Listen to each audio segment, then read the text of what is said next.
La Banda Cambiaria. Información sin reservas. Seguimos aquí en La Banda Cambiaria, Álvaro, y vamos a analizar un poco lo que venimos contando en el resumen semanal, cómo desentrañar la economía argentina tan agitada, como decíamos al principio del programa, y para eso hemos convocado, para tratar de hacerlo, a un amigo de la casa, un economista, docente, universitario, me parece que ya se jubiló, Sergio. Estoy hablando de Sergio Arelovich, quien también es el titular del Mirador de la Actualidad del Trabajo y la Economía. Sergio, buenas tardes. Álvaro y Sandra te saludan. ¿Cómo estás?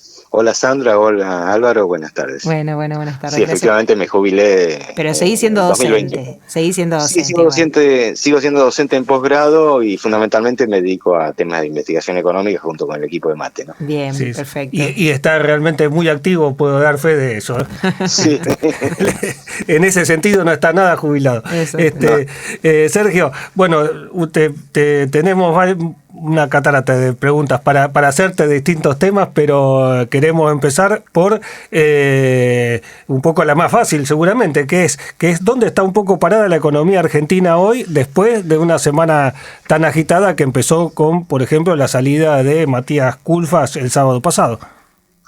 Sí, pareciera que uno la tiene que mirar, no pareciera, sino que debe ser mirada desde el punto de vista de lo económico, desde el punto de vista de lo político y después desde el punto de vista de lo económico-político. Uh-huh. En lo político, claramente el impacto fue la renuncia con toda la carta, el contenido, las críticas, la intervención de la justicia, convocándolo, me refiero al tema del ministro Culfas. Uh-huh.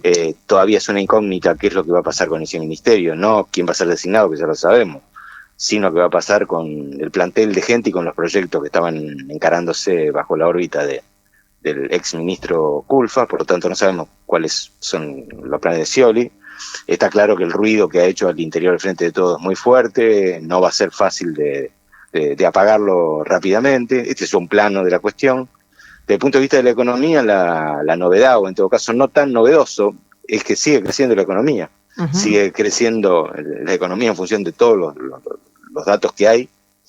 Claro que en mayo, quizá, cuando conozcamos los datos de mayo, vamos a ver un amasietamiento en algunas variables, pero hasta abril sigue creciendo la producción, sigue creciendo el consumo, sigue creciendo el empleo y sigue creciendo la inflación. Por lo tanto, se sigue deteriorando la capacidad de compra del salario y de los haberes fijos, fundamentalmente los haberes previsionales, ¿no? Esta contradicción de la marcha por un lado de la economía, que está recuperándose lentamente, aunque sosteniendo los niveles de desigualdad existentes, y por el otro lado, la crisis política en torno del frente de gobierno, me parece que en algún momento va a tener que ser resuelta, pero con independencia de lo que pase en las elecciones hacia adelante, porque los desafíos que se vienen son muy fuertes. Afortunadamente, por decirlo de alguna manera, la primera revisión del Fondo Monetario Internacional pasó sin sobresaltos y por lo tanto se va a desembolsar, calculo que el 21 o el 22 de junio, la partida que estimo que aproximadamente es de 4.300 millones de dólares para hacer frente al vencimiento de esos 2 días, ¿no? Del 21 y del 26. Si bien lo del 21 y el 26 son aproximadamente, 21 y 22 son aproximadamente 3.000 millones, con lo cual quedaría un resto importante como reserva para un conjunto de destinos, entre otros para atender el vencimiento de capital del 28 de julio, porque reiteremos que el tema de las obligaciones con el Fondo Monetario Internacional no se trata de una refinanciación de la vieja deuda, uh-huh, sino la promesa de sustituir los vencimientos originales por nuevos préstamos en la medida que Argentina vaya cumpliendo las metas que se acordaron. Decía, la primera revisión ya está, probablemente en la segunda revisión, entre otras cosas, se revisen los objetivos, porque claramente hubo novedades tales que implican la necesidad de un recálculo, ¿no? Uh-huh.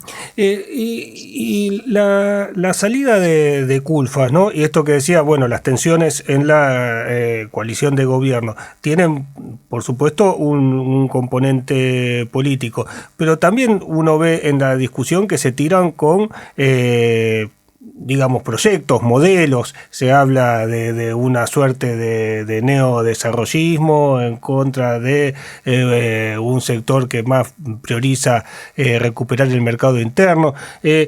Estas tensiones, vos la ves como que realmente hay discusiones programáticas, son estas que están un poco sobre la mesa en la opinión pública, o son otras, y cómo se resuelven. Qué difícil la respuesta, la verdad que no la tengo. Me parece que hay una mezcla de de una parte de una cuota de cada una de esas cosas que vos planteaste. En todo caso, yo para salir de la pregunta, no para desentenderme, mi sugerencia es la siguiente, y es mirar qué pasó y por qué desde el 2003 en adelante no se revisó críticamente o no se volvió a refundar la idea de un papel del Estado fuerte en la economía, revisando lo que fue todo el proceso de privatizaciones de la Argentina durante los años 90. Recordemos que las únicas reestatizaciones lo fueron en términos que yo califico como de necesidad y urgencia. Una fue el caso de Aerolíneas, otra fue el caso de YPF, y la otra fue el caso de la administración de los fondos de jubilaciones y pensiones, que si no se hacía en noviembre del 2008, si no se hacía en ese momento, en marzo del 2009, el fondo de jubilaciones y pensiones que administraban las AFJP hubiese quedado prácticamente en un nivel igual a cero o casi igual a cero, porque se venía perdiendo mensualmente una suma que superaba el conjunto de los aportes que los trabajadores venían aportando a la AFJP. Bueno, pero fuera de este tema, ¿qué es lo que no se hizo? Bueno, no se revisó, por ejemplo, la privatización de Somisa. ¿Por qué? Porque entre las críticas que aparecen, las cuestiones que llevaron al conflicto entre algunos sectores de gobierno, Cristina, Culfa, etcétera, está el tema de Techín, ¿no? Claro. Y ahí eso no se tocó. Y ahí en ese caso, digo, aparte hablabas de Somisa, digo, hubo otras privatizaciones emblemáticas en la Argentina, digo, alguna que hayas pensado que podrían también haberse revisado, por lo menos. Y muchas de los servicios públicos, Sandra, en el tema de agua, en el tema de energía eléctrica, mismo en el tema de petróleo.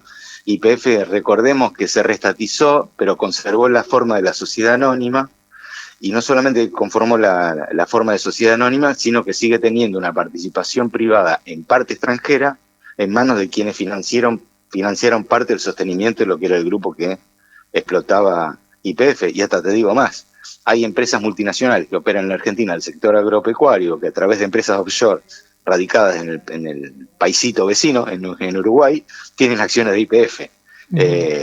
No es una cuestión, no es una mala palabra, ni está prohibido, ni es un delito, pero es una cuestión que hay que revisar. Claro, más en un momento, digo, donde mencionabas estas empresas, ¿no? En un momento estratégico donde energía, alimentos están puestos sobre la mesa, en un contexto así muy, muy coyuntural que tiene que ver con la crisis, y donde, bueno, las tensiones sobre los precios en estos sectores puntualmente están complicando mucho más a la Argentina, que ya venía con una inflación y una situación de precios compleja, ¿no? Sí, además todos los esfuerzos que se hicieron, inclusive la salida lamentable de Feletti del gobierno nacional, los esfuerzos que se hicieron estuvieron concentrados en lo que daba el acuerdo político al interior del frente de gobierno. Es decir, se concentraron en el último eslabón de la cadena, que es la expresión del precio final a los consumidores, lo cual no está mal, pero claramente no alcanza si uno no revisa lo que pasa a lo largo de la cadena de valor, ¿no? ¿Por qué? La inflación es de los niveles altos que hay, y por qué no tiene, por lo menos en vista, una posibilidad de ser resuelta al menos por este camino, ¿no? Entonces, uno puede revisar el último eslabón y hacer un acuerdo con las cadenas de supermercados, pero esto no lo resuelve. Además es una cuestión transitoria. Si no revisa uno, las causas que generan, reproducen y amplifican el proceso inflacionario en la Argentina, sobre todo en materia de alimentos. Que en este caso las que están pegando más son, además de la guerra, la inercia inflacionaria, ¿qué otro tipo de causas?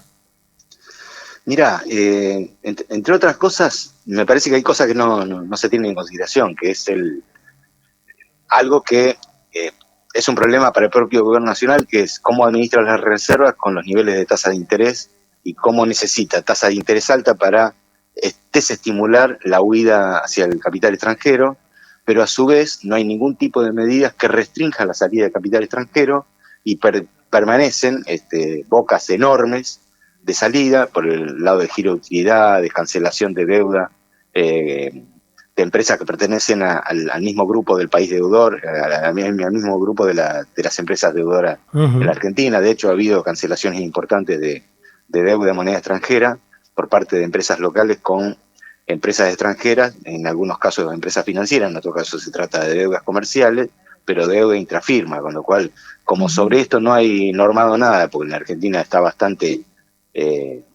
desprovista de regulaciones en la materia, en realidad las empresas hicieron lo que hicieron en esta materia.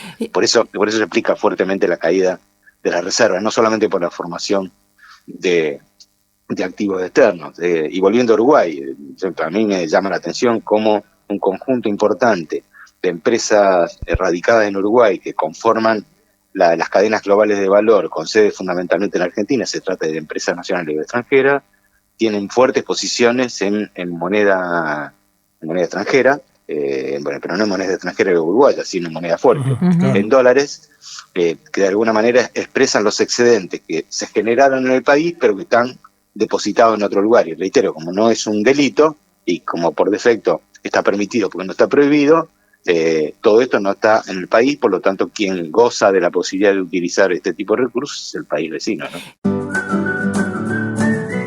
Nuestras redes sociales. Encontrarnos en Twitter, Instagram y Facebook. Escucha los podcasts de La Banda Cambiaria en nuestro canal de YouTube y Spotify.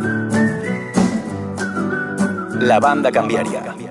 Vos decías, recién te metías en un tema que por ahí es muy técnico, a lo mejor no sé si los oyentes que nos están siguiendo lo pueden seguir, incluso para nosotros también un poco más técnico, que tiene que ver con esto, ¿no? De las reservas y cómo el Estado o el Banco Central ha estado habilitando el pago de la deuda de los privados, ¿no? Sobre eso el presidente del Banco Central es bastante reacio a dar información, no le gusta mucho no habla mucho aparte de él, pero digo, no le gusta mucho que se indague sobre ese tema. ¿Existe alguna posibilidad de que el gobierno, sin que haya algún tipo de tensión, me refiero en lo cambiario, pueda dejar de proveerle esos dólares para pagar la deuda de las empresas? Mira, se trata de una negociación política, eso no está escrito en ningún lugar. Yo digo que a largo plazo, aunque en algún momento hay que arrancarlo, por lo tanto, si digo de largo plazo, pues en algún momento tendríamos que pensarlo. Yo creo que hay que pensarlo ya. Sí. Argentina necesita un código de fondo que trate de la problemática de la deuda, así como tiene código civil y comercial, aduanero, etcétera. ¿Por qué? Bueno, porque la deuda está demasiado presente en la vida de esta sociedad y de este país, la deuda en moneda extranjera, y no me refiero solamente a la deuda pública, sino también a la deuda privada, y dentro de la deuda pública, la deuda de los estados subnacionales. Nosotros tenemos, si bien con menor jerarquía, también deuda por parte de los estados subnacionales para bancar obras que se supone van a ser sustentadas con recursos de moneda local, con lo cual el disparate fue argumentar que esto era bueno porque la tasa de interés era baja. Ahora quien termina pagando es el conjunto de la nación por medio del Banco Central. Y lo mismo con respecto al tema del sector privado. En general se ha manejado con mucha liviandad por parte de las autoridades nacionales, no solamente el Banco Central, el Ministerio de Economía, en varias administraciones, no me refiero a esta ni a la de Macri específicamente, el tema de la permisividad de la toma de deuda, inclusive con carencia documental relativamente importante. Yo quiero recordar algo que involucra a Culfas y a Mercedes en el marco del PON en el año 2012. En ese momento el Banco Central, los dos estaban en el Banco Central, una era la presidenta y el otro era el gerente general. En ese momento el Banco Central larga una comunicación por la cual se modifica el derecho que tenían las empresas de ir a comprar dólares para poder cancelar deuda extranjera, deuda de moneda extranjera. Y la restricción consistió en lo siguiente, decirle, miren, a partir de ahora no va más por declaración jurada. Si ustedes quieren que yo les venda dólares para poder cancelar deuda de moneda extranjera, lo que me tienen que demostrar es que esa deuda algún día entró al país. Bueno, lo que parece medio evidente era que hasta ahí era por declaración jurada, con lo cual era probable que la deuda nunca hubiera ingresado al país. Sin embargo, las empresas iban al Banco Central o a la banca en general a pedir los dólares para poder cancelar una deuda que deuda no era, y sobre todo porque el acreedor formaba parte del mismo grupo económico. Claro, estaban girando divisas, claro. Claro, durante el gobierno de Macri esto fue generalizado, o sea, se desarticularon un conjunto de regulaciones que facilitaron el acceso a la moneda extranjera y que siguen constituyendo un agujero importante de salida, y a partir de la asunción del gobierno de Alberto Fernández de ninguna manera se repusieron las regulaciones, sino que yo diría que se hicieron un conjunto de parches, algunos importantes y relevantes desde el punto de vista de sus efectos, fundamentalmente a través del Banco Central, sobre el tema del tratamiento de los derechos de acceso a la moneda extranjera por parte de las empresas, sea para importaciones o sea para el pago de obligaciones de naturaleza comercial o de naturaleza financiera. Pero falta mucho para esto, y ese es un enorme agujero negro, ¿no? Y a esto se suma el tema de los dólares que deberían ingresar y que no ingresan, y que, dio lugar a este informe en el que ha trabajado Mate, que fue publicado en la revista Crisis, sobre las maniobras legales, entre comillas, por las cuales las cerealeras no terminan de liquidar en el país o de ingresar al país toda y pagar impuestos y retenciones sobre la totalidad de lo que reciben, ¿no? Sí, que es una... Ahí tenemos varias cosas. Por un lado, sería muy largo comentar el artículo, ¿no? Pero ahí tenemos varias cosas. La primera es una rémora que viene en los años de la dictadura, con el tema de la declaración jurada de ventas del exterior. ¿Cómo es la cosa? Una empresa puede hacer una declaración jurada de ventas del exterior sin haberla vendido. Es como una especie de promesa a futuro. Con lo cual, fija una cotización de lo que va a vender y lo que ha ocurrido en los periodos de alza de precios. En los periodos de alza de precios lo que ha ocurrido es una antelación de la declaración de jurada de venta al exterior, poniendo el precio actual, siendo que la operación se va a concertar 3 meses o 4 meses más adelante, donde uno ya sabe que el precio va a ser muy superior, con lo cual la base imponible sobre la cual se calculan los derechos de exportación y la obligación de la liquidación de las divisas está fundamentalmente alterada. Por eso, el gobierno nacional fija como una especie de precio de referencia FOB, esto es sin seguro ni flete, sobre la cual debiera calcularse las dos cosas, ¿no? Tanto las retenciones, o sea, los derechos de exportación, como la liquidación de divisas. Pero esto está en conflicto, porque también hay un conjunto de recursos metidos por las empresas. Finalmente las empresas no cumplen integralmente aquello que está planteado lo indicado por el gobierno nacional en sus normas, que son normas de menor jerarquía además, porque no se trata de leyes en general, sino se trata de disposiciones que mañana con un cambio de gestión simplemente pueden volar, y eso forma parte de las tensiones que nos tiene como nos tiene en materia de la escasez de divisas, entre otras cosas, sobre todo viendo la tendencia de crecimiento del saldo comercial. Esto es una tendencia que muestra un crecimiento importante de las exportaciones, crecimiento no tan importante de las importaciones, pero a menor ritmo y volumen, con lo cual este saldo positivo que se está consolidando como tendencia es un saldo que finalmente no se queda. No queda, o porque no se liquidan las divisas, o porque se pagan deudas de moneda extranjera, o porque no se interrumpe todo el proceso de formación de activos externos, legalmente, ¿no? Hablar de ilegal. Es esta carrera por sacarle dólares al Banco Central, diría Cristina, es la puja extractiva, dirían ustedes en la nota, ¿no?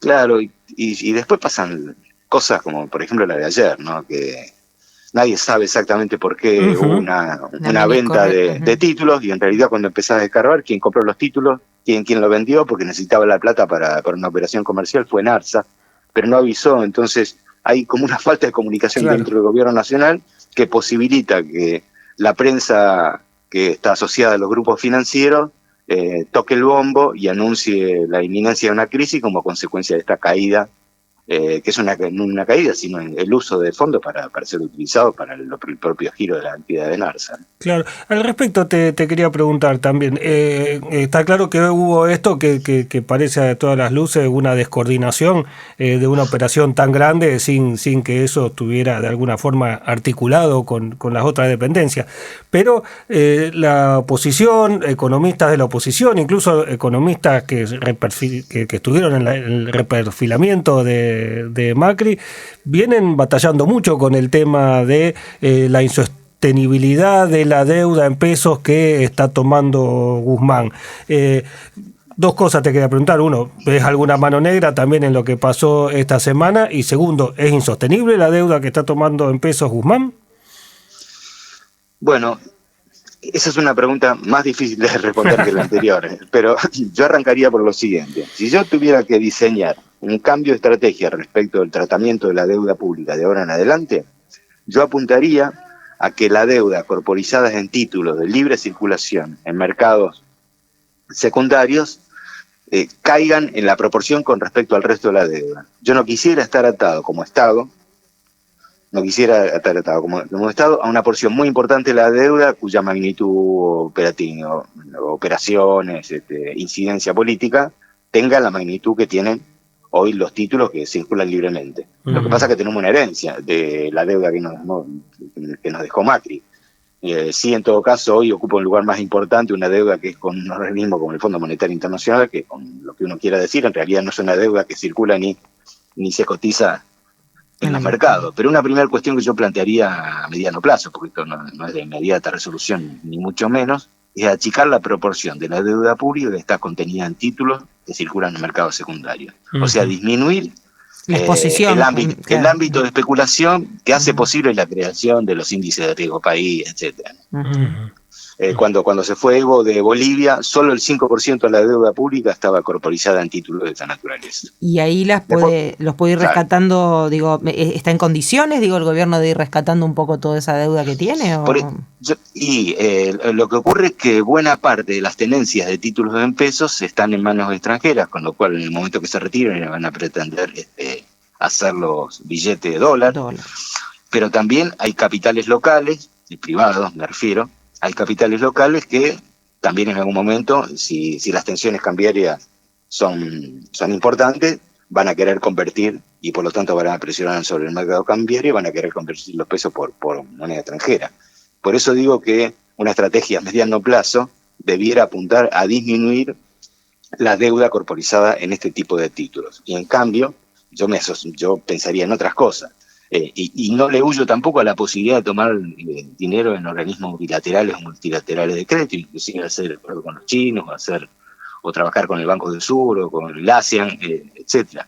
Me parece que hay que pensarlo para futuro como política de Estado respecto a la problemática de la deuda, lo cual no avala que nosotros debamos tener una proporción de deuda tan importante con respecto al Producto Bruto Interno, pero sí cambiar la estrategia respecto al endeudamiento y poner límites a esto.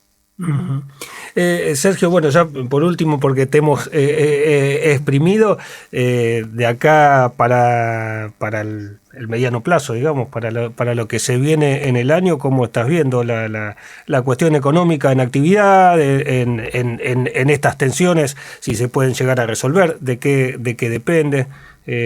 ¿Cómo un poco estás viendo hacia dónde va a ir la economía?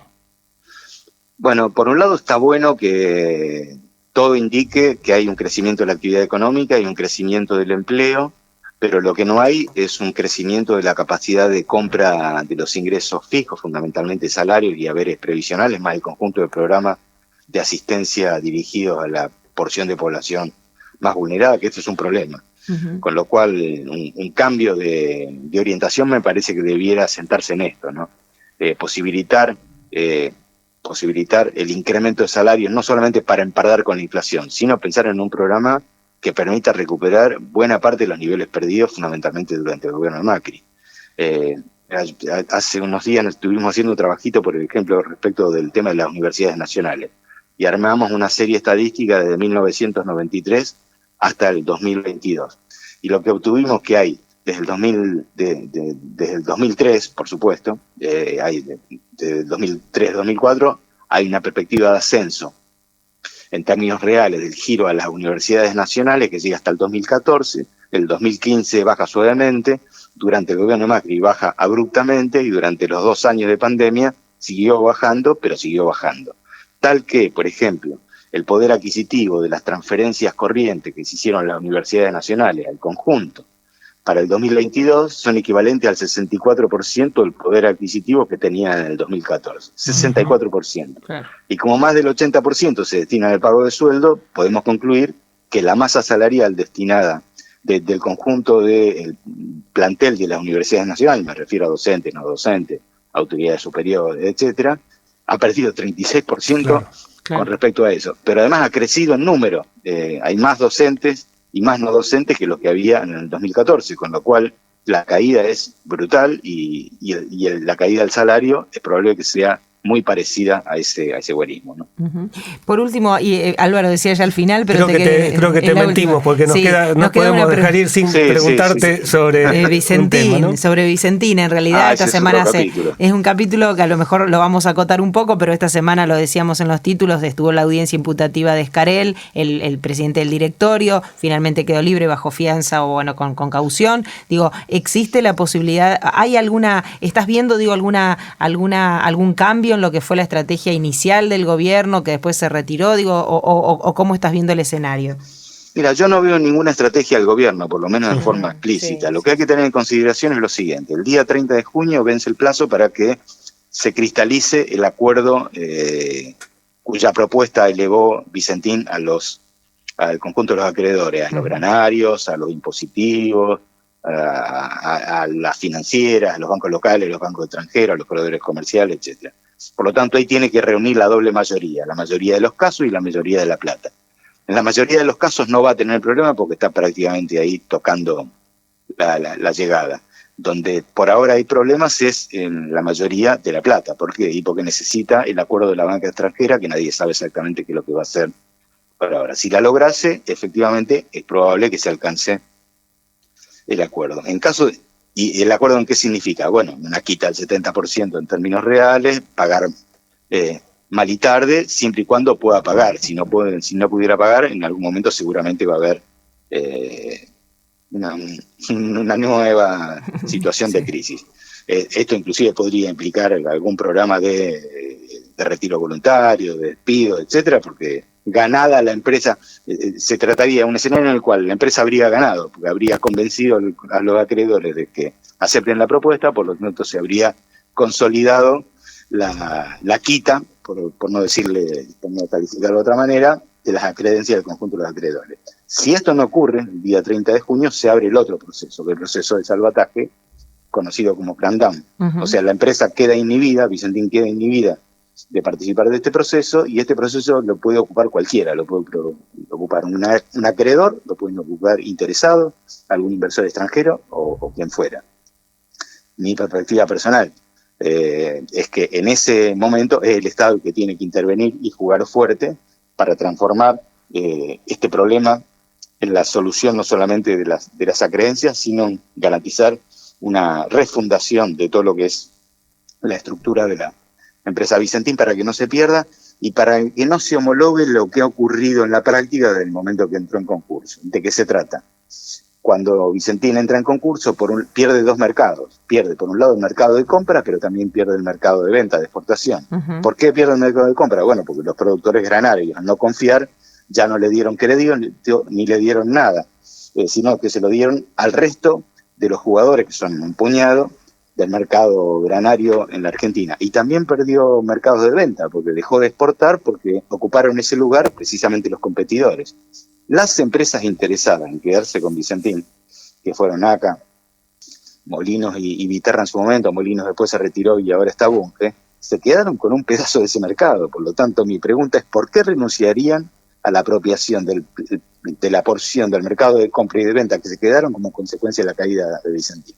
Claro. Entonces, lo único que queda como explicación es, bueno, ellos están interesados en la empresa, pero para estar interesados, no están interesados en ponerse, sino que están interesados en sacar. ¿Y sacar qué? Y sacar los beneficios que le garantizarían el uso de la capacidad instalada de las buenas instalaciones que tiene Vicentín, fundamentalmente en la parte más moderna, que es la de San Lorenzo y Renova, ¿no? Claro, o sea, no refundarla, sino usar la cuota de mercado y al mismo tiempo las instalaciones, claro. Con lo cual yo no veo ninguna posibilidad que los acreedores concursales finalmente terminen de cobrar de manera muy distinta que el plan original que tenía la empresa, porque nadie se va a hacer cargo de los 1.500 millones de dólares. Y el otro problema es que en el marco en el marco del cramdown, ¿cómo está la empresa hoy desde el punto de vista patrimonial? Bueno, el balance del 31 de octubre del 2021 dice que la empresa tenía una pérdida, tenía un capital actualizado, el capital accionario de unos 8.000 millones de pesos, estamos hablando de octubre del 2021, hoy es otra cifra, 8.000 y pico millones de pesos, pero tenía un patrimonio neto negativo, porque en realidad yo no le llamaría patrimonio neto, sino una suma de pasivos netos superiores a los 50.000 millones de pesos, que hoy deben estar alrededor de de 80.000, 90.000 millones de pesos, y que para resolverlos alguien tendría que traer 700, 800 millones de dólares para poder por lo menos llevarlo a nivel de cero. Y yo no veo la posibilidad de que las interesadas, las nuevas 3 interesadas, ACA, Viterra, que es Glencore, sí, y Bunge, pongan esa plata, y mucho menos que la pongan en un plazo relativamente corto, porque la verdad que traducir en moneda los beneficios que le puede generar el uso de la capacidad instalada están bastante lejos de esta cifra, ¿no? Bueno, no es el escenario más alentador con el que terminamos. Sergio, muchísimas gracias por este tiempo. Ha sido un gustazo hablar con vos.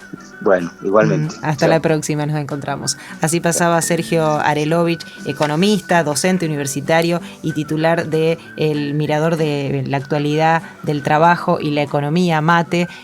Allí también lo pueden encontrar, siempre los informes que realiza MATE en Twitter están siempre publicados, y la verdad que son un lujo en este grupo de investigadores que preside Sergio, ¿no?